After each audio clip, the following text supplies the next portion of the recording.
of tips and tricks with your favorite destination coach, Danielle Shelton. Today, I have Miss Kim McLaughlin. How you doing, Kim? I am good. Thank you for having me on today. Yes. So Kim and I just met formally, but she reached out about her book and I'm super excited to hear about it. So first we're going to meet Kim, see what she does. So Kim, tell the people who you are. What is it that you do? Well, thanks for letting me come here. And hi, everyone. I'm Kim McLaughlin. You can find me at feedyoursoulunlimited.com. And I am a licensed psychotherapist, a coach, blogger, podcaster. I do all the things. And what I do is I talk about the difficulty around overeating and feeling overwhelmed with food and then feeling bad about your body. And I focus on it in a way of what we talk about is intuitive eating rather than dieting. So it's really a way of getting back in touch with your body so that you can really use your body's wisdom. You know, like when we were kids, our body knew what to do, right? And then things happened along the way that got us disconnected from our body for lots of different reasons. And then what our culture has taught us is that if we struggle with food, if we gain weight, what we are supposed to do is we're supposed to diet. And then when we all know this, like when we diet, we then ultimately binge and then we have shame.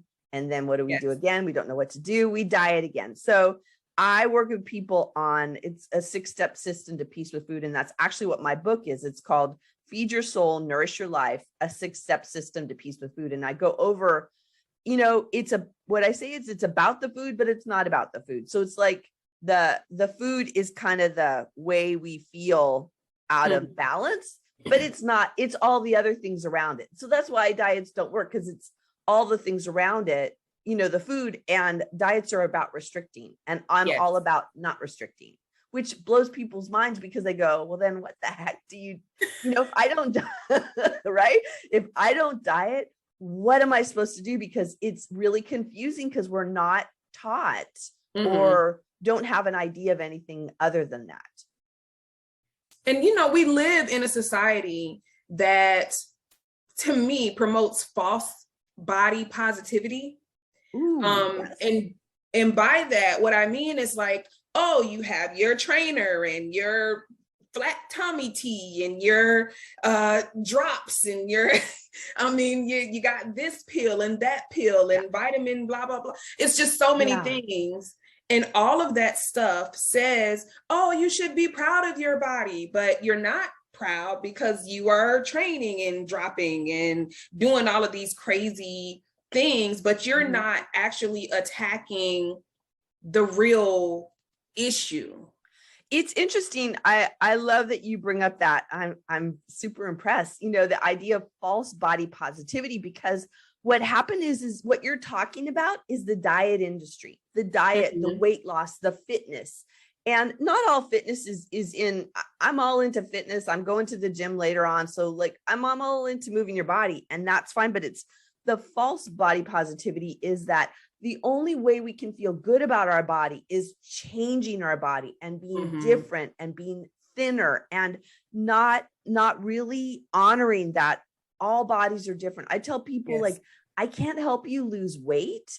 I can help you feel good about your body. And I don't know what your body's supposed to look like. And when we watch shows or we see things of people having different sculpted bodies, like it's not natural and it takes a lot of work and it actually won't work long term, right? Right. And so then the only way we can feel good about what you're talking about is the only way we can feel good about our body is if we have a different body.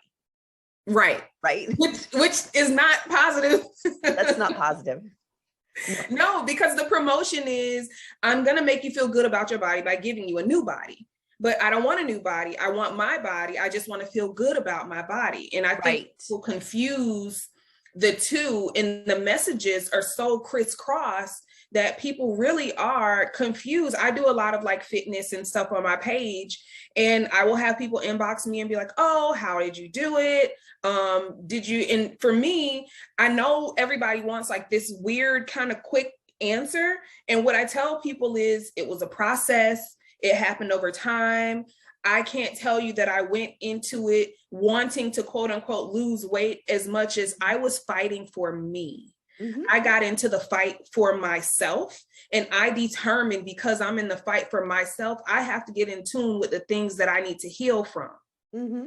And that was like a secondary option. So I healed first, mm-hmm. and then I incorporated things that helped me to feel good about me. Yeah.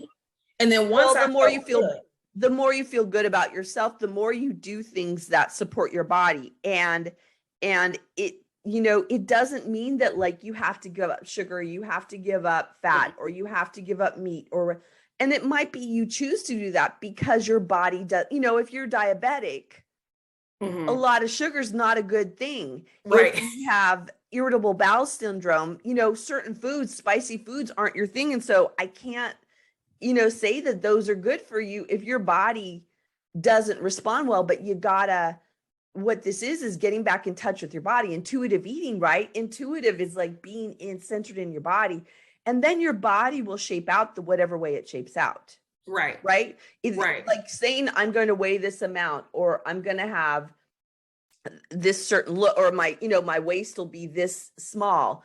Well, I don't know that. And let's just focus on eating in a way that feels good in your body, that gives you energy to do the things you need to do, that you want to do, and then that your body isn't rebelling against it. I have people that, like, you know, will eat foods that will make them break out. Yes. Right. Yes. And like, it's like, hun, your body says, no, thank you. That food isn't my food.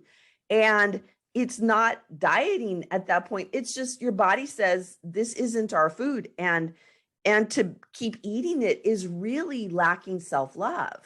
Yeah. Right. And there's a reason why on an intuitive level, you crave certain things. Mm-hmm. Your body kind of tells you where it's lacking, and then you crave those things. Mm-hmm. But then you'll meet people who are following a diet, and they won't give their body those things. Like there's a certain time for me every month, like I crave peas for whatever reason. I just want some peas. Yeah. But I know around that time, whatever nutrition is in it, mm-hmm. I'm craving that. So I'm not going to be like, oh, it's starchy. It's a starchy carb. I'm not going to eat that. No, that's what my body is craving. And I'm going to give it to my body because that's what it's craving. And after I eat it, I feel better. And then I go on about my day. Like it's not. Yeah, it's interesting. And there'll be people that are listening who are going to say, but I crave sugar. They're going to say mm-hmm. this. They're listening. They're saying, peas, the sugar. And right. And so that will happen also, is where that will happen, of just craving sugar and feeling out of control with it too. Mm-hmm. And that's where there are all these different components that I talk about, because that can be a lot about emotions, right? Yes. What's going on for me, and what did mm-hmm. we learn? What have we learned is that when we feel bad, when we feel sad, when we feel upset, overwhelmed, sugar makes me feel good. And that's true. It does, yes. until it doesn't. Right? Exactly. It does. And that's why it's fine. It just isn't necessarily your food to give you what you want to do. And I don't demonize sugar at all. It's just, I find a lot of times people will say, this is what I crave and I can't stop. And there's a whole psychology around all of that. That's a lot more than what we can get into right now. But it becomes, what I call it is making peace with food, right? Mm-hmm. And how that I recognize that if I'm craving a lot of sugar, I do this thing, I pat, anybody can't see me, I pat myself with the sugar. Oh, Kim, what's going on, honey? You know, it's just like, what's up? And I will allow myself sugar. That's not the problem. It's just when I feel overwhelmed with it or craving it, like I can't stop, right? Yes. Binging, right? Yes. It's like, oh, there's something else going on. And so rather than feeling mad about it, the kind of the doable is, oh, what's going on, honey? Like let's have a little chat, a little internal chit chat, right? Mm-hmm. And that's another piece of that intuitive eating is getting back in touch with your body and loving yourself enough to go, what do I need? Because what's going on? I mean, the sugar's fine. It helps you for a moment, but, and I get where that comes from, but there's a bigger win by looking at what's what's underneath it all. Yes. And sugar is very emotional. Sugar's very emotional. Usually it's often connected to family. It's connected to birthdays and good times and celebrations. And this is how we feel good. And also it's demonized. So then we want it more. Remember, restrict the diet. It's like, I can't. Well, the more you tell me I can't, the more I want it. Yeah, it's sort of like if you go on a fast, like every now and again, I do a fast just to kind of center myself. Yeah. And I usually am like, I'm not even hungry. And then the minute you go on a fast, your body's like, oh, we want everything. You know, it's kind of when you tell yourself you can't have it, then all of a sudden you crave it because, you know, why not? And then the minute I'm off my fast, now my body's like, oh, we're not hungry at all. We're not. Yes. Right. And that's the part that goes along with diets and restriction that I think gets missed, or I know gets missed, and that it actually sets you up to binge and overeat, because when you can't have things, your body is going to rebound and say, well, now we want it. And what I'll tell people is it might not be an hour, a day, a week. It could be a year. I've had people that will restrict for a couple of years and then they say, I don't know what happened. I can't stop eating. It's like, yeah, it was for all those years that you didn't eat. But now your body's responding and rebounding. And that's what happens. It happens every time. It happens every time. Well, this was so good, Kim. And I really do want to have you back on. I think I am being pulled in the direction to have a health panel, and I want to center in on not just the physical and not just the outside, not just the exercise, but I do want to center in on the part that's the psychological part of the eating and diet. And I do want to talk about body positivity, because I mean that's where we live currently. All of the images that we see that promote this false positivity, I think is causing so much confusion. So I would love to have you back on as a panelist, and I will send you definitely more details about that to come. But if you have your book handy, can you hold it up? Here it is, right here. Feed your soul, nourish your life. There I am, the 6-step system to peace with food. Yes. So you guys out there, please go get Kim's book, Feed Your Soul, Nourish Your Life, from Kim McLaughlin. Any final words, Kim? I think what I'd like you to say, we threw a lot of things at all of you, and take one piece, and just maybe one piece is, I want to look at intuitive eating, and just start noticing today, because you're going to come to the table at least 3 times today, is notice where you're feeling intuitive and in touch with your body, and just start noticing. And that would be something, I think, just take something that we've talked about and just wonder, how might this fit for me? How might this, I've listened to your podcast, Danielle, and like, you're all into doing things, right? Yeah. And that's what I think too, is like, we can talk about things, but let's do a little. And so don't beat yourself up that you don't got it all, but just wonder, if I was going to listen to my body today, what is my body telling me? What is my body telling me to do and to have? And just start going more with that, and just see what that brings up. I love that. Well, thank you so much, Kim. It was a pleasure having you on.